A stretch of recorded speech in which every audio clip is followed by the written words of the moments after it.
Donc, c'est le livre des sciences occultes. En gros, ça dit que c'est comme un cheminement chronologique de l'alchimie à la Wicca, parce que c'est vraiment comme ça que le livre est fait. C'est John Michael Greer qui l'a écrit. C'est tout bien brillant, là. C'est quand même assez impressionnant quand on le regarde. On l'ouvre. C'est les éditions Sterling à New York.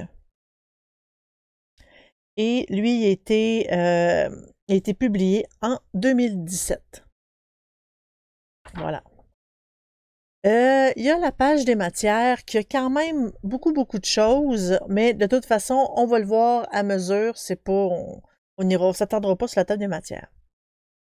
On a une petite introduction qui explique c'est quoi la magie, comment un peu que le livre est fait, où est-ce que ça devient et tout un peu. Donc, c'est vraiment une toute petite introduction. Ensuite, on commence direct dans ce qui est la chronologie, et c'est vraiment chronologique. On passe du plus vieux jusqu'au plus récent. Donc, on commence ici avec Pythagore, qui est au 6e siècle avant Jésus-Christ. Donc, on a une espèce de... en fait, chaque moment, c'est comme des photos de chaque moment de l'histoire, et on explique un peu qu'est-ce qui est arrivé, qu'est-ce qu'il a fait là, qu'est-ce qu'il a réalisé. C'est vraiment une petite partie. J'ai des livres d'histoire de la magie où est-ce que l'histoire est beaucoup plus étoffée, beaucoup plus nourrie. Lui, on dirait que vraiment c'est un en bref. Je sais pas si ma caméra... Oh, petite caméra. Ici, j'ai les lapins à mon fils m'ont fait un petit bobo. Allô? Oh, ok. Peut-être être mis. Youhou. Non, je n'ai... Ah, bon, ok. J'avais pas trop de... Ma caméra a refusé. Donc, c'est vraiment des petits en bref. Ici, Empédocle invente les 4 éléments. Je suis pas sûre qu'ils ont vraiment inventé, mais je pense que c'est plus le concept des 4 éléments. Donc, lui, c'est un grec au 5e siècle avant Jésus-Christ. Ensuite, je vais juste couper un peu mon téléphone. Il y a les premiers horoscopes qui est tard au 5e siècle avant Jésus-Christ. Donc, on parle un petit peu que c'est les prêtres en Mésopotamie qui ont regardé les étoiles, puis qui ont commencé à faire des liens. Et c'est comme le début de l'astrologie, avec Alexandre le Grand et tout. Donc, c'est vraiment... J'aurais tendance à dire que c'est une petite histoire, il n'y a pas beaucoup de choses qui est expliquées. La mort de Platon, en 347 avant Jésus-Christ, il discute un peu de tout ce qui est côté philosophique. Rome interdit les mystères je pense que c'est les mystères de Bacchus, une espèce de secte. Il y avait des intolérances religieuses un petit peu partout, il y en a toujours eu. Donc ça, c'est en 186 avant Jésus-Christ. Myriam l'alchimiste, au 1er siècle avant Jésus-Christ. Ça, c'est en Égypte, ici, qu'elle a... c'est l'alchimie qui comme à son plein essor, parce que l'Égypte, c'est comme l'endroit où est-ce que l'alchimie a fait beaucoup d'avancées. La mort de Jésus en 33 après Jésus-Christ, en fait, après sa naissance, bien sûr. C'est drôle à dire comme ça, mais en gros, oui, on dit la mort de Jésus en 33. Par contre, il y a un détail, c'est que ça, c'est si vraiment il est né en l'an 0. Et ce que je doute fortement, parce que l'an 0, c'était mis un petit peu, c'était calculé, mais c'est encore à débat. Donc ici, ils mettent vraiment 33 comme si c'était vraiment la vraie date. La chute de Mona. Dans les noms ici, ça se peut que je fasse des mauvaises traductions. Des fois, le français et les anglais, les noms, c'est pas tout à fait pareil. Donc, je m'en excuse sincèrement. Donc, ici, c'est vraiment, ça parle de bon. Bonjour Diego. Viens-tu te coucher un petit peu? Il faudrait que tu te couches parce que là, tu fais un petit peu d'ombre, là. Oui. C'est ça, ça parle de quand que c'est les nations celtiques en Gaule, qui est la France aujourd'hui, la Bretagne et l'Irlande. Donc, c'est une petite histoire tu sais, comme des druides et un peu leur chute en 57 après Jésus-Christ. L'invention des runes. Euh, Probablement que les runes étaient avant. Attends, je vais t'utiliser, mon homme. Donc, les runes, ça vraiment... ils disent que c'était surtout une façon une symbolique, une connexion envers spirituelle avec les dieux. Passe-toi un petit peu. Ah. Donc, l'invention des runes. Apollonius de Tyana. C'est une biographie qui a été écrite 100 ans après la mort de l'auteur grec Philostratus. On dirait un nom dans Astérix. Il y a probablement un autre nom en français, là, mais donc c'est une espèce de biographe qui a parlé, entre autres, de Jésus, puis il est né à Tyana, c'est pour ça qu'il mentionne. Donc, c'est comme un peu son voyage et il parle de la mort de Jésus. Alexandrie, ici, 120 après Jésus-Christ. C'est ça, c'est le gnosticisme qui est, c'est-tu débutant, comme ça dit? Ouais, que ça a commencé au deuxième siècle après Jésus-Christ. La magie dans les tribunaux, bien sûr, il y a toujours eu pas mal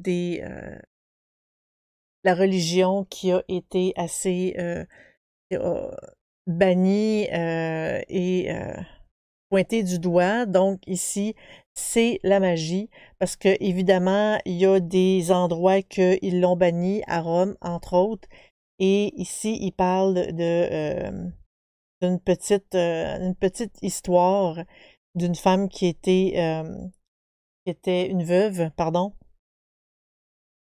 et que c'est comme assez mariée, mais là, il y a une espèce d'onguent. En tout cas, c'est comme une petite histoire au deuxième siècle qui a fini en cours. Valentinus perd ses élections papales. Voilà, je sais pas trop pourquoi je me souviens plus de l'histoire, mais je me souviens plus trop pourquoi il parle de ça là. Ici, le corps hermétique au troisième siècle. En gros, c'est une espèce de fusion entre la philosophie grecque et égyptienne. Les enseignements sur l'alchimie, puis toutes les pratiques gnostiques. Et ça rend un peu, ça fait une grosse influence avec les écritures comme le Corpus Hermeticum de Hermès Trismégiste. Des fois, j'ai de la misère à dire son nom, je suis désolée. Donc, ici, il parle vraiment de tout ce livre-là en particulier qui est sorti au troisième siècle. Un complot qui commence dans Rome. Ça, hein? À moins que c'est quelqu'un, Plotinus. Les Romains, non, c'est une personne, Plotinus, qui commence à enseigner à Rome, je m'excuse. En gros, il est né en Égypte, puis il a étudié à Alexandrie pour quand même assez longtemps. Et après, ben, il est allé à Rome pour aller commencer des enseignements qui s'appelaient le néoplatonisme. Donc, c'était un petit peu en 244. Zosimos de Panopolis. Même chose, ici, c'est après le temps de Myriam l'alchimiste. Là, l'alchimie commence à grossir. Donc, on parle un peu d'alchimie ici.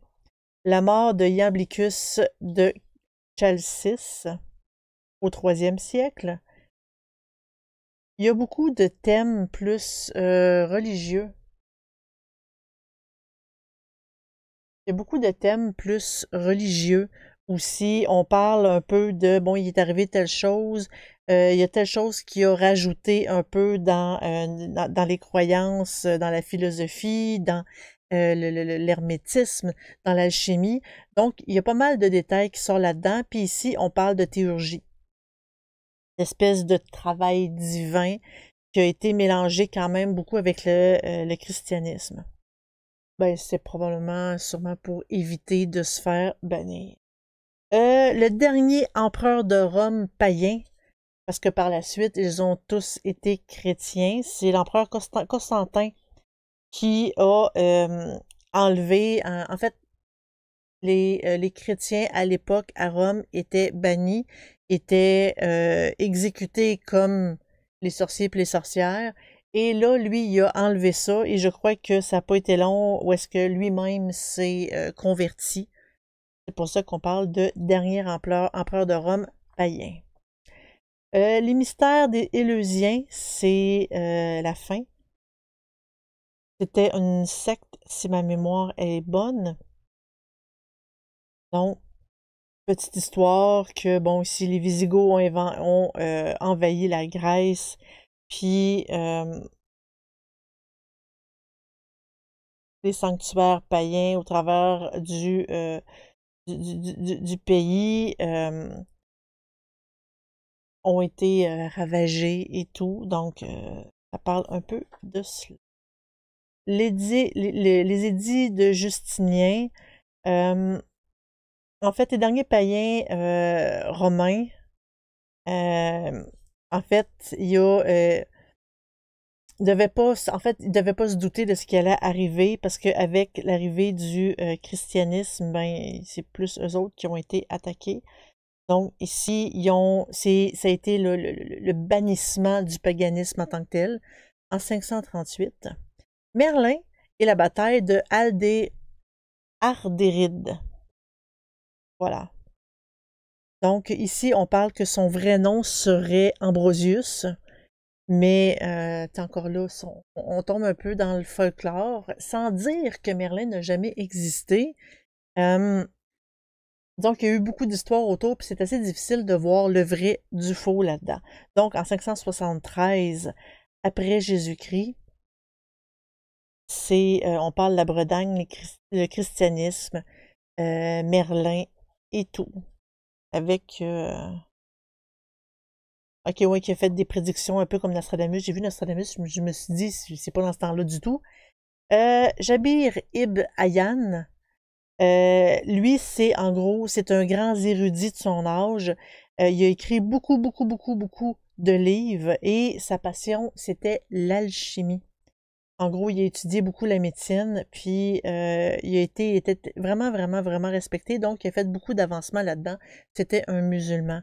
Euh, la majorité des religions ont toutes eu un moment où est-ce que c'était plus l'obscurantisme, où est-ce que les avancées technologiques et de la connaissance étaient proscrites. La religion catholique a eu son moment, mais à ce moment-là, les musulmans étaient très, très, très avancés. Ils faisaient beaucoup, beaucoup, beaucoup de recherches. Le canon épiscopie, c'est une église, en gros, en France, au 9e siècle, qui a fait une décision dans un concile pour établir l'espèce de fondation de la chrétienté. Voilà. Puis, un peu ça qu'ici, la fondation des Templiers, en 1118. La croisade, et là, c'est probablement pas ce nom-là en français, je suis à peu près convaincue. Albigénicienne. En fait, cette croisade, ils s'appelaient les Cathares, en gros. Donc, c'est leur croisade en 1208. L'origine de la Kabbale, on l'a en petite histoire ici, en 1230. La translation, c'est la traduction du Picatrix, qui était en fait, qui est un livre qui est écrit en arabe. Donc, il y a eu des moines qui ont fait cette traduction-là. Et si on va regarder un peu en diagonale, c'est surtout sur l'astrologie.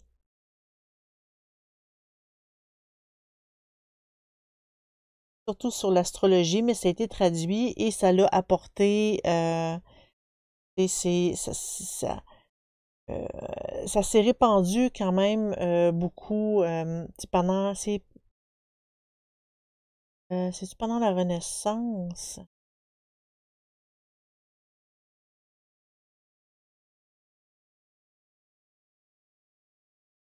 Je ne vais pas le lire comme ça, mais il parle vraiment de la traduction de ce livre-là, qui est quand même assez important. La chute de Harran, c'est une ville qui a eu beaucoup de, tu sais, comme d'empire, de civilisation et tout.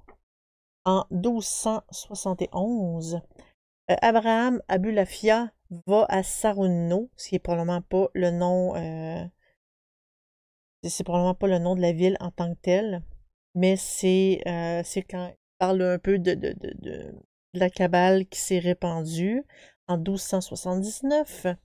L'arrestation des Templiers, ça, on en a tout entendu parler un petit peu. Cecco d'Ascoli a été brûlé sur le bûcher. Elle était professeur d'astronomie, d'astrologie à l'université de Bologne. C'est probablement ça qu'elle n'a pas survécu à l'Inquisition. Elle a été condamnée comme hérétique en 1327. La pierre philosophale, évidemment, avec Nicolas Flamel en 1382. L'origine du tarot. Le tarot a toujours évolué avec le temps, mais ici, il parle un peu des origines du tarot. On en voit quelques exemples ici, en 1418. Les procès de sorcières commencent. Parce que là, les rumeurs courent, le monde commence à s'accuser les uns les autres. C'est en 1428. La traduction du Corpus Hermeticum, ça aussi c'est un livre qui est quand même assez connu, qui a été traduit. Il y a beaucoup de moines qui faisaient des traductions et c'est ça qui a comme fait évoluer, fait grandir un peu la pratique dans toute l'Europe en 1464. Le fameux Malleus Maleficarum, qui est le marteau des sorcières, qui était comme le livre de chevet de toutes les de l'Inquisition. En fait, si vous voulez avoir plus de détails là-dessus, j'ai fait une vidéo sur l'Inquisition. Je vous recommande fortement d'aller voir. Elle est sur YouTube. Ensuite, Johann Reuchlin sur le mot miraculeux. En gros, en fait la Kabbale, c'est le côté magique de la religion juive. Donc ici, on parle vraiment de tu sais, comme de la Kabbale un peu, les études qui est liées à ça. Et il y a eu, il y a eu des chrétiens qui ont aussi étudié la Kabbale. C'est pas parce qu'on n'est pas juif qu'on peut pas l'étudier. Donc, qui l'a étudié un peu en 1494. Paracels vient à Basel. Encore là, le nom ne doit pas être exactement ça, mais Paracels, qui est quand même assez connu dans le domaine, avec son alchimie, minéralogie, etc. Donc, il fait un voyage en 1526. Cornelius Agrippa, avec ses 3 livres sur la philosophie occulte en 1533. Les prophéties de Nostradamus en 1555. Ça lui avait porté beaucoup de problèmes d'ailleurs, ces prophéties, parce qu'il ne faut jamais que tu prophétises du mal à un roi. Il ne le tolérera pas. Donc, John Dee, qui est aussi un des grands auteurs, qui prépare un couronnement royal. C'est pas lui qui était couronné, là, mais c'est lui c'était un astrologue quand même, tu sais, comme expert. Et il était consultant un peu pour la flotte en Angleterre. Là, il a fait quand même pas mal de choses, je vais vous dire. En 1559. Isaac Luria arrive à Safed. C'est un juif d'origine allemande. Puis lui, je le connaissais pas, en fait. Si c'est encore là, on parle de, tu sais, comme c'est quand même un grand érudit, on parle de Kabbale, tu sais, il a comme avancé un peu la discipline. 1570. Le Bélan Danti. Bon, on parle de l'Inquisition en 1575. La légende de Faust, qui est en fait, c'est un opéra, si ma mémoire est bonne. Donc, la légende de Faust avec tout ce qui est les niveaux d'enfer et tout autour, 1587. Giordano Bruno, qui a été brûlé sur le bûcher en 1600. Les visions de Jacob Bohème, qui était un fabricant de chaussures. Donc, il aurait eu des visions en 1610. Johannes Burius qui interprète les runes, mais c'est peut-être une nouvelle interprétation des runes, parce que les runes, ça faisait quand même assez longtemps qu'ils étaient là. Mais souvent, les connaissances comme ça sont enterrées et on les redécouvre plus tard parce qu'il n'y a pas d'écrit qui explique un peu comment ça fonctionne. Surtout quand c'était des druides, par exemple, qui écrivaient jamais, ben des fois, on redécouvre des anciennes pratiques qui sont quand même assez intéressantes. 1611. Le premier manifeste rosicrucien, voilà, en 1614. Oh, envoyer des sortilèges sur le pape si on voulait perdre la tête, c'était la meilleure façon. Mais il y a eu beaucoup de rois, de papes et tout qui ont comme littéralement viré fou parce qu'ils s'imaginaient qu'il y avait 50 millions de complots contre eux, puis que le monde lançait des sortilèges, ce qui a surtout fait en sorte de raffermir les lois contre la sorcellerie quand que c'était vraiment juste dans leur tête. Mais ici, on parle vraiment de terreur liée à une rébellion. Désolé, à une espèce de rébellion, puis que le pape a interdit l'astrologie. Et pourtant, on ne peut pas envoyer de sortilège via l'astrologie, mais c'est en 1628. Gérard Thibault, l'Académie de l'épée. En fait, c'est comme une espèce de retour d'occultisme, la renaissance de l'occultisme pendant la Renaissance. Donc, c'était un épéiste qui a comme combiné le combat et la géométrie et qui a comme fait l'académie de l'épée, comme ça, en 1630. William Lilly, c'est l'astrologie chrétienne. Si on voulait que ça passe, il fallait qu'on mette chrétien à côté.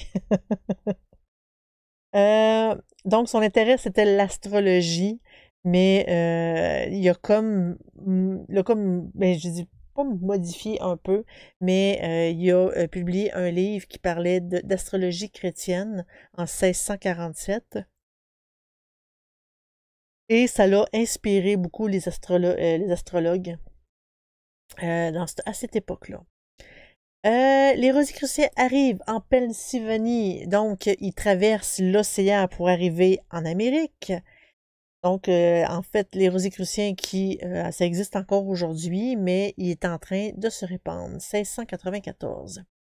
La première grande loge maçonnique en 1717 à Londres. Le passage de la loi sur la sorcellerie. En fait, il y a beaucoup de pays qui ont ça. Certains que ça a été totalement éradiqué, annulé. D'autres qu'elle est là, mais elle est juste pas utilisée ou utilisée dans les cas extrêmes quand il y a fraude, par exemple. Mais en fait, ici, c'est le Parlement qui a fait une loi contre les conjurations, la sorcellerie et le fait de dialoguer avec les démons et les esprits maléfiques. donc en 1736. Les visions de Emmanuel Swedenborg, qui était quand même assez... c'est un bishop, c'est c'est un prêtre, je crois, bishop en anglais. Et il a comme il a étudié le côté scientifique à l'Université de Suède. Et il a eu c'est comme une espèce d'expérience visionnaire 1744. La fondation du club de Hellfire Club.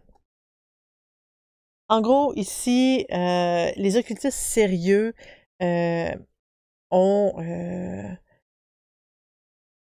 en fait ont quand même bénéficié de la loi sur la sorcellerie, mais il y en a un qui a comme fait une espèce de société de club qui était en fait c'était pas vraiment de la pratique de sorcellerie, c'était plus en tout cas selon ce que j'ai vu, tu sais, ça parlait d'orgie avec de l'alcool et c'est fais ce que tu voudras. C'est vraiment le motto leur leur petite phrase fétiche qui disait au travers de ce club-là, 1746. De Illus Cohen.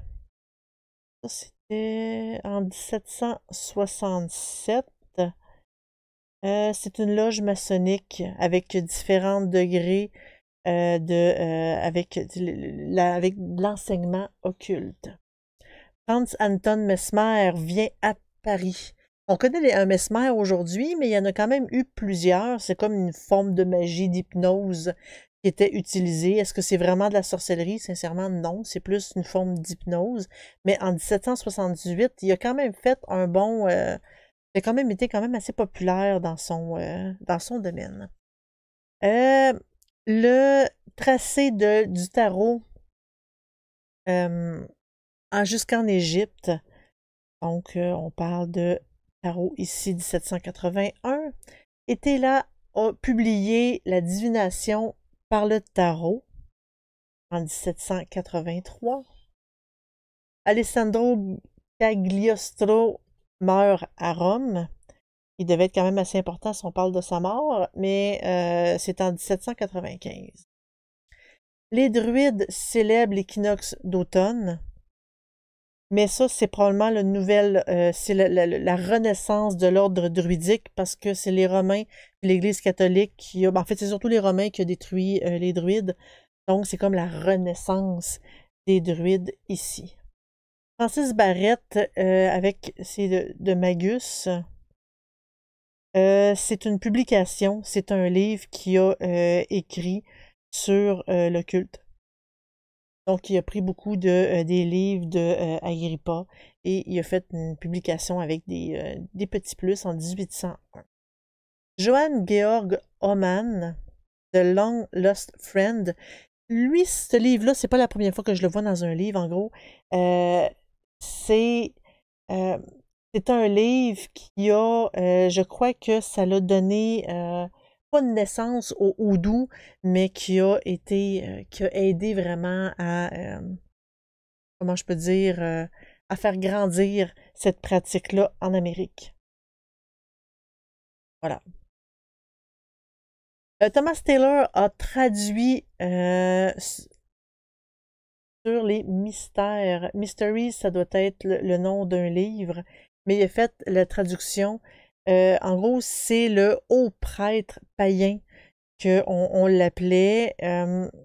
Lui, il a fait beaucoup de traductions et il a traduit comme des livres, pas nécessairement du français vers l'anglais ou inverse, là, mais il a fait de la traduction parce qu'il y avait beaucoup, beaucoup de travaux qui étaient faits autant en arabe, en grec, en égyptien. Lui, dans son cas, je crois que c'est en grec qu'il a fait qu'il a traduit ça vers l'anglais voilà, en 1821. Les visions d'Andrew Jackson Davis en 1844. Quand on parle de vision ici, c'est comme la nouvelle vision du monde, je suppose. La naissance de la spiritualité avec les séances de spiritisme en 1848. Ça a été très, très, très, très, très populaire à ce moment-là. C'est des coups sur la table, comme ça. C'était très populaire. La reine du vaudou en Nouvelle-Orléans en 1850. C'est Marie Laveau, pour ceux qui la connaissent. Eliphas Lévy avec sa doctrine et rituel de haute magie en 1855. Il a fait un manifeste qui s'appelle la Bible de la liberté. Ah. Et voilà. Jules Michelet, The Sorceress, les sorcières, les enchanteresses, je crois qu'on pourrait traduire ça comme ça. C'est un historien, en fait. C'est ça, son livre s'appelle La sorcière, parce que c'est un Français. Donc, il a parlé de la montée, de la décadence, la destruction de la sorcellerie, comme si c'était un secret politique de la société. Voilà, 1862. La confrérie de Ulysse à New York, 1874. La Société théosophique et avec Blavatsky. Voilà, c'est une grande auteure qui était quand même assez comme bien reconnue, par contre, mais elle a eu beaucoup d'accusations de fraude pendant sa vie. 1875. L'ordre martiniste avec Gérard Encausse, ici, qui parle de c'est la scène occulte française, 1884. L'ordre hermétique de la Golden Dawn. Ça aussi, on entend encore beaucoup ça. C'est vraiment un ordre très fermé, 1887. Le premier salon de la Rose-Croix, en 1892. Le premier magasin Voodoo en Amérique, bien sûr, c'est là où est-ce qu'on pouvait acheter des items, on pouvait acheter du matériel pour pouvoir pratiquer la sorcellerie et le houdou. 1897.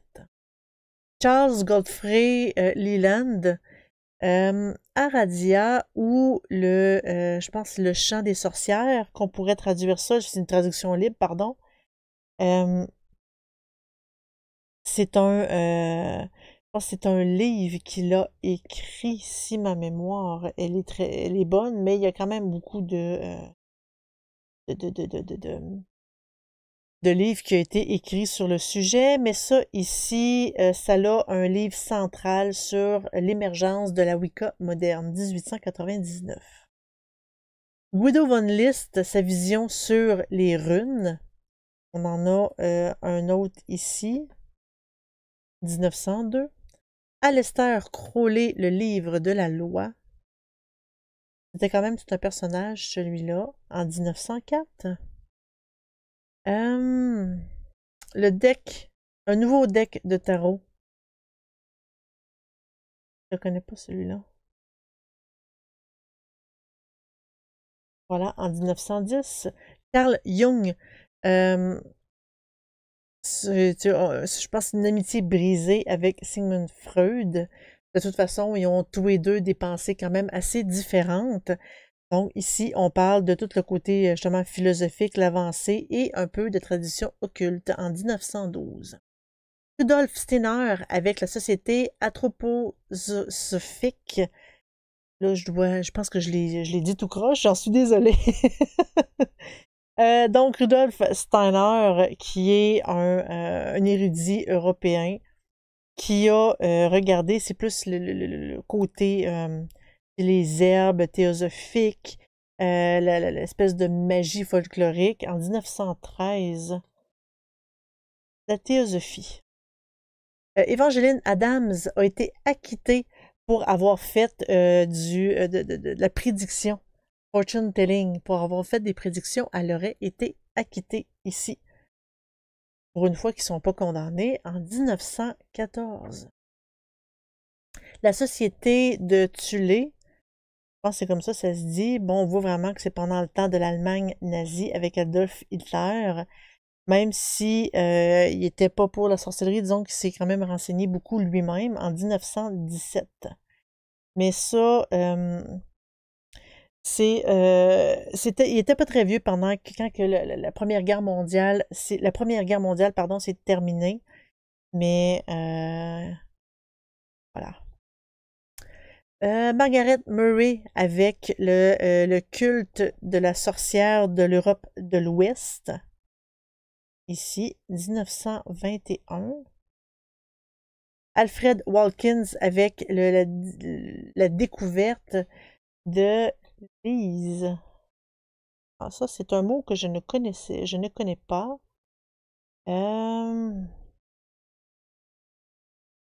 Ça parle de phénomène.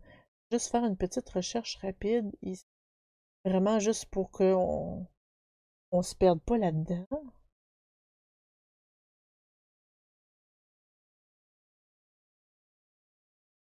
Ça doit être un nom quelconque parce que mon Google refuse de me le traduire. Harry Houdini se bat contre les faux médiums. Oh, pour essayer de discréditer un peu tout le domaine de la sorcellerie en 1924. Les guerres des roses. C'est en Amérique. Ça parle de, tu sais, comme il y a eu des troubles qui s'est fait avec un occultisme qui était aussi businessman, qui, ouais, qui disait qu'il était le Rosicrucien original, puis non, non, non. Donc, il y a eu un petit conflit ici en 1925. L'énigme de Fulcanelli en 1926. Ça se passe à Paris, ici, entre les deux guerres. Les secrets, les enseignements secrets de tout âge. En 1928. La fin de l'ordre de l'Étoile de l'Est. C'est aussi, ça ressemble, c'est un ordre théosophique. En 1929. Dion Fortune, qui est quand même très, très, très connu aussi, avec son livre très connu de Mystical Kabbalah, parle de Kabbale en 1935. Ensuite, l'astrologie de la personnalité en 1936. Raymond Palmer trouve le magazine Fate. Et là, je trouve ça bizarre un peu que ça sort comme ça ici. Il me semble que ça... Mais ça parle de science-fiction, de psychique, et tout, en 1948. Richard Gardner avec son Witchcraft Today, qui est un peu l'émergence de la Wicca ici, parce que Gerald Gardner a, je dis, créé, amené la Wicca, mais il y a eu il a fait des publications avec Witchcraft Today, il y en a eu plus qu'une, c'est en 1954. La renaissance de l'alchimie moderne, parce que là aussi, avec tout ce qui est arrivé dans le passé, l'alchimie a comme été, ben, pas détruite, mais discréditée par la chimie, et là, on a comme un retour aux sources de l'alchimie avec la Morque, qui est comme l'ancien mystique ordre de la Rose-Croix, en 1960. John Mitchell, le Vue vers l'Atlantis, 1969. Le Wicca devient assez majeur en 1979. Ralph Bloom avec son livre sur les runes en 1983. La fin en 2012, évidemment, avec les anciens Mayas, le calendrier Maya. Voilà, et ça termine ce livre-là avec les notes, les références si vous voulez avoir plus d'informations, on a les détails ici. Le livre est quand même... Ah oui, puis il y a aussi une table des matières. Le livre est quand même assez intéressant. Par contre, je trouve que c'est comme des petites mini-histoires plus que beaucoup de détails. On veut essayer de faire un petit peu de tout au lieu d'essayer d'étoffer plus un sujet parce qu'on voit qu'un sujet fait une page à peine. Il fait pas 2, 3 pages et on va essayer de le condenser plus en une page. C'est pas mal la critique négative que j'ai. Sinon, le livre est quand même très, très, très, très, très intéressant à lire. Donc, je disais que il existe en français le livre des sciences occultes de l'alchimie au wiccanisme de John Michael Greer. Euh, Au Canada, il coûte un peu plus de 40$, qui est vraiment pas donné. C'est pour ça que j'ai la version anglaise, qui était environ, je pense, c'est 5 ou 10$ de moins.